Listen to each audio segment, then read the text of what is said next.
ये धरती है इंसानों की, कुछ और नहीं इंसान है। कायों को इतना महान बन के बैठे हो भैया? क्यों झूठे इतने मुखौटे बना के बैठे हो? जीवन में जो दुर्व्यसन है, जीवन में जो गलतियां हैं, उसे स्वीकार करो।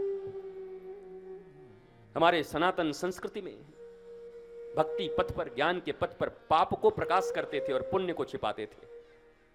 पर रावण के राज्य में पुण्य को प्रकाशित करते हैं और पाप को छिपाते हैं। राम राज्य और रावण राज्य में एक ही अंतर है। राम राज्य में अपने पापों को सामने कहते हैं, मुझसे ये पाप हो गया, और पुण्य छिपा जाते हैं, पुण्य छिपा जाते हैं। तभी तो तुलसीदास और सूरदास कहते हैं, मौसम कौन कुटिल खल कामी, जिन तन दियो वाको विसरानी, हाय हाय ऐसो नमक हरामी। मौसम कौन कुटिल खल कामी,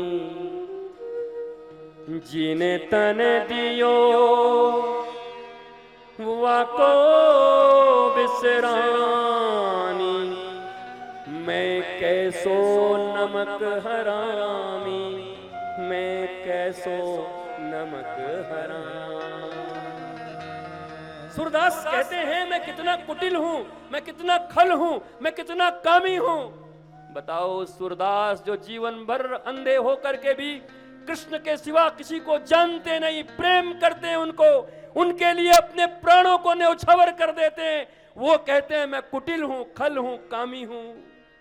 तुम में से भी जितने सखा वाले लोग हो, तुम्हारा मन भी लगेगा ठीक तो है, लेकिन इनका जटा असली है कि नकली है, क्या करोगे? फोटो खींचोगे, बेचोगे मेरी जटा को, क्या करोगे? बेकार की बात, दो कौड़ी की बात। महात्मा बोल रहा है, उसके वचनों में ताकत है।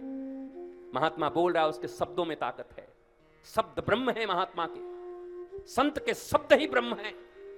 उन शब्द ब्रह्म से तुम्हारे भीतर में जितनी भी जीवन की अज्ञानता है, उस अज्ञानता को मथ कर निकाल लेने की क्षमता गुरु के शब्द में है। उनके शब्द से प्रेम रखो। और मैं तुमसे एक निवेदन और करता हूं, कथा सुनने जरूर आओ और जम के कथा सुनो। पर इतना जरूर कहता हूं, कथा तो मेरे मुख से सुनना, पर प्यार करना हो तो बंसी वाले कन्हैया से प्रेम करना, मेरी तरफ देखने की जरूरत।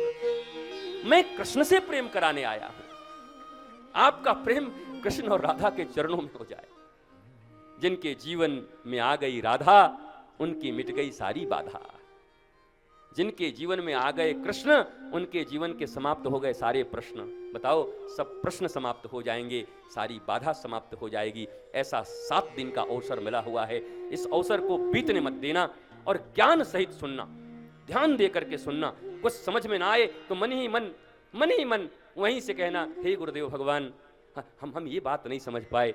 हे ठाकुर जी, हे राधा रानी, कुछ ऐसा काम करना कि फिर से ये बात आ जाए, एक दिन और अच्छे से समझा दें। और पक्का मानो, दिल से पुकार लोगे और जो चीज़ तुम्हें समझ में ना आया होगा, किसी न किसी प्रसंग में फिर वही बात आ जाएगी और तुम्हारे भीतर वो बात अटक जाएगी आकर के। श्री कृष्ण को लिए बिना जाना मत। पांडाल में आए हो तो कम से कम मुक्ति तो मिल ही जाती। श्री कृष्ण की कथा जो सुनने आता है, उसको मुक्ति तो मिल ही जाती है। ये सांत्वना पुरस्कार है। होता है ना कि किसी खेल में भाग लिए हैं तो सबको सांत्वना पुरस्कार मिलेगा कुछ ना कुछ। ये तो पक्का है, मुक्ति मिल जाएगी। पर याद रखना, मुक्ति में तुम्हें भगवान के पीछे भागना होता है और भक्ति में तुम्हारे पीछे भगवान भागता है। तो पांडाल में आना तो मुक्ति के चक्कर में मत रहना, भक्ति प्राप्त करके ले जाओ। काहे को मुक्ति के चक्कर में पड़े? वो भी कितने लोग मरने के बाद, महाराज जी मरने के बाद मेरी मुक्ति हो जाएगी। अरे मरने के बाद तो ऐसे ही मुक्त हो जाओगे।